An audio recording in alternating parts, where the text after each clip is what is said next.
Good evening, Shat Shri Akal, नमस्कार everyone. Advance safety वाला channel का यूट्यूब चैनल में ये हमारा तीसरा वीडियो है। ये हमारा तीसरा दिन है यूट्यूब चैनल का। आज का हमारा टॉपिक है सेफ्टी टर्मिनोलॉजीज।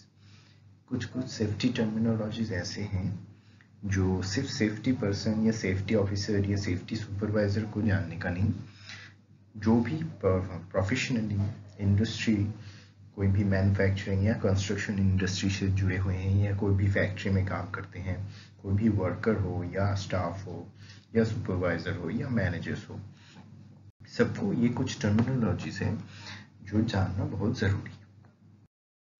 तो हम शुरू करते हैं हमारे पहला टर्मिनोलॉजी, व्हाट इज सेफ्टी।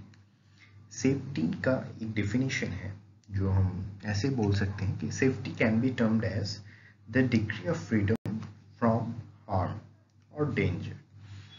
इसका मतलब क्या? इसका मतलब ये है कि खतरा या डेंजर या हार्म से हम कैसे अपने आप को बचा रहे हैं, उसको हम बोल सकते हैं डिग्री ऑफ फ्रीडम।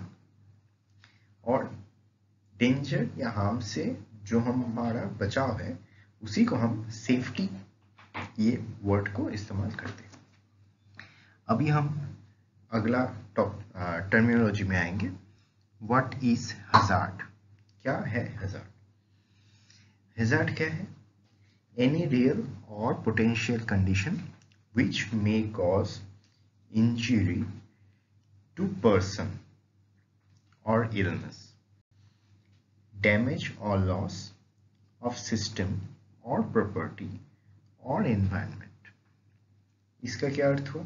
इसका अर्थ यह है कि कोई ऐसा कंडीशन या कोई ऐसा संभावना है जो वास्तविक है या हो सकता है या होने वाला है। क्या होने वाला है?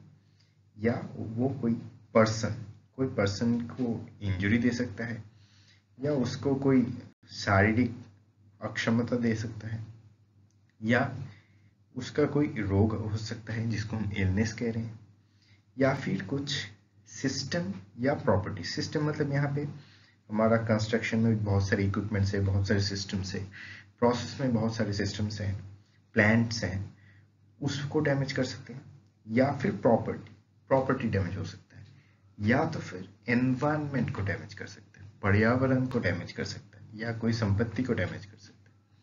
इसी को हम बोल सकते हैं हैजार्ड। मतलब ये सारे चीज को जो डैमेज होने का खतरा जिस चीज से है, हम उसको बोल सकते हैं हैजार्ड। बाद में हम कोई वीडियो के द्वारा हैजार्ड कितने टाइप का होता है ये हम बाद में कोई वीडियो के द्वारा आपको सूचित करेंगे। अभी हम अगला टर्मिनोलॉजी पे आते हैं, वो है रिस्क। क्या है ये? What is risk? Risk is the quantification assessment of the impact and the possibility of mishap in terms of severity and probability of occurrence। क्या मतलब है इसका? इसका मतलब यह है, रिस्क क्या है? रिस्क की क्वांटिफिकेशन एसेसमेंट है। इसका मतलब क्वांटिफिकेशन एसेसमेंट मतलब अगर कोई काम हो रहा है उसका हम एक मैथमेटिकल एक्सप्रेशन दे सकते हैं, एक नंबर दे सकते हैं। कैसे? अगर एक घटना घटती है तो वो कितना सेवियर है, कितना प्रभाव कर सकता है, कितना प्रभावित कर सकता है पर्यावरण को या आदमी को या प्रॉपर्टी को, उसको हम कहते हैं सेवेरिटी। और प्रोबेबिलिटी सब लोग जानते हैं कि चांस, कोई घटना घटने का चांस क्या है। अगर हम सेवेरिटी और प्रोबेबिलिटी को मल्टीप्लाई करेंगे तो आएगा रिस्क फैक्टर। ये रिस्क फैक्टर बहुत एक कॉमन टर्म है जो हम नॉर्मली बहुत सारा, सिर्फ सेफ्टी नहीं, बहुत सारा टर्म में यूज करते हैं। यही है रिस्क फैक्टर कि वो इम्पैक्ट कितना कर रहा है, वो सिवियरिटी हो गया, और वो कितना चांस, उसका चांस कितना है, सिर्फ इम्पैक्ट का चांस कितना है। ये दोनों को जब हम मल्टीप्लाई करेंगे तो वो हो गया रिस्क। इसको हम ऐसे बोल सकते हैं कि सिवियरिटी को अगर हम एस पकड़ते हैं और प्रोबेबिलिटी को बी पकड़ते हैं तो आर क्या हो गया?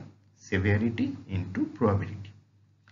ये जो रिस्क है ये कैसे कैलकुलेट होता है, कैसे रिस्क रेटिंग दिया जाता है, कैसे रिस्क स्कोर दिया जाता है, ये हम जब hazard identification and risk assessment करेंगे तब रिस्क मैट्रिक्स के द्वारा ये आपको हम कोई वीडियो के द्वारा ये बाद में समझाएंगे इन डिटेल।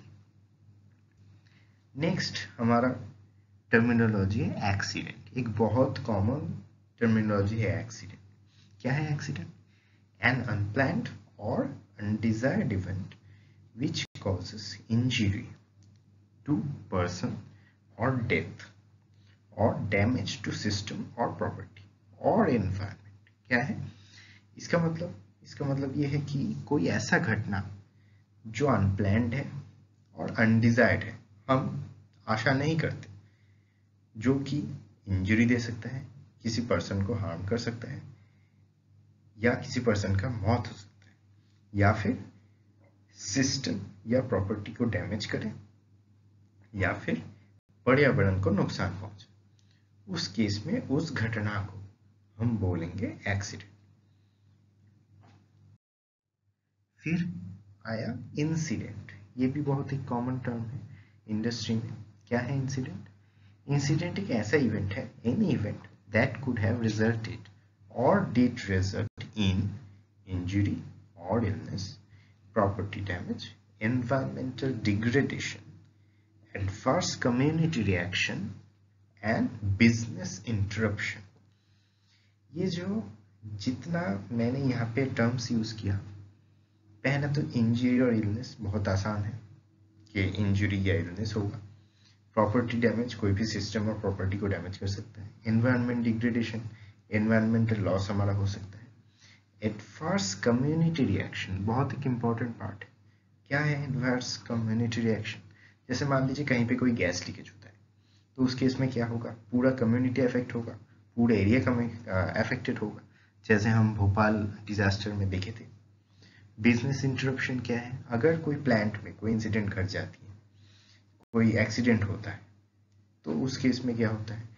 हमारा जो कस्टमर्स है वो फिर उस प्लांट का या वो उसका प्रोडक्शन लॉस तो होगा ही, उसका इनडायरेक्ट लॉस, डायरेक्ट लॉस, बहुत सारा चीज़ होता है, और ये काफ़ी नया बिजनेस को प्रभावित करता है। तो ये सभी घटनाओं को अगर हम एक साथ करें तो उसको बोलेंगे इंसिडेंट।